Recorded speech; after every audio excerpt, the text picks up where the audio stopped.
Cocoon is a puzzle game where you carry around planets and go inside those planets whenever you wish. Kinda. This game is really clever, and as complicated as it might sound, it does a really good job pulling you along and organically, without any text, explaining all the different mechanics to you. This game both looks and sounds amazing. Everything seems to be just in the right place. Every detail you can think of, the devs thought of. You know, sometimes when you watch a horror movie, for example, and the bad guy goes off screen, I'm always thinking, where could he be in the time span that he was off screen? If the location where he appeared next is impossible for the time he had, that means he teleported. And if his teleportation is not explained within the confines of the movie, my immersion is ruined. I picked up the habit of doing this, and especially for games, since they are just one big scene of smoke and mirrors. Most of the time I find something and just shrug it off because it is a video game. Not once did I find something like this in Cocoon. Everything functions exactly in the way it's supposed to. And what is nice about that is that it builds this sense of trust to rely on the game working and planning ahead, knowing that if you do it right, it will work, and if it doesn't, it's your fault.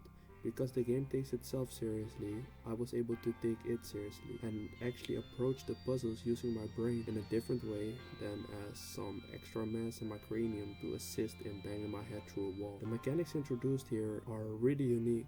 The game never overwhelms you with too many new things at once and actually ties old mechanics back in later, even mixing them with one another. The pacing is just perfect. But how important are all these things versus the moment-to-moment gameplay?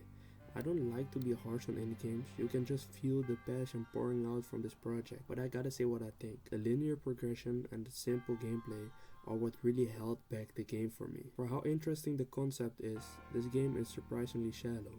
Every puzzle seems to have one solution and there are only two buttons that do anything. You press or hold X and move around with the left stick. There are some secrets hidden, of which I missed quite a lot actually, but completing them only results in a played animation. Where this game shines in artistic creativity, it lacks in giving the player authority over when or how they'll do something. Except for the difference in time spent figuring out the puzzle, every person's playthrough will look the same, making for a less unique experience.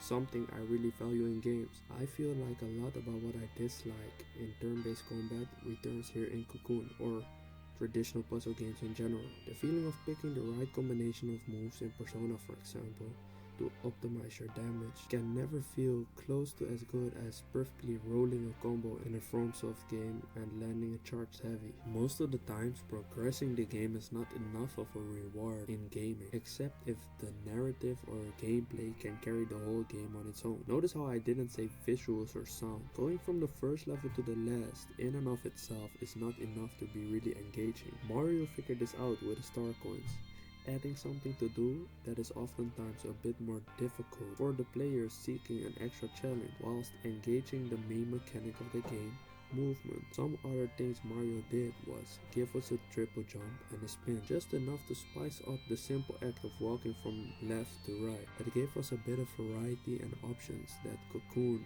just doesn't offer. And for the case of Cocoon, this would of course look different than literal movement options, but something to mix up the flow except for a secret tucked away would have been nice. If Breath of the Wild said, you can do this simple task any way you like, Cocoon says you must do this specific task in the exact way we laid it out for you. Not that there is something inherently wrong with the latter, I just think that the Breath of the Wild approach makes for a more fun experience because it gives the player more agency, and this ultimately is what holds back an otherwise excellent experience and turns out good.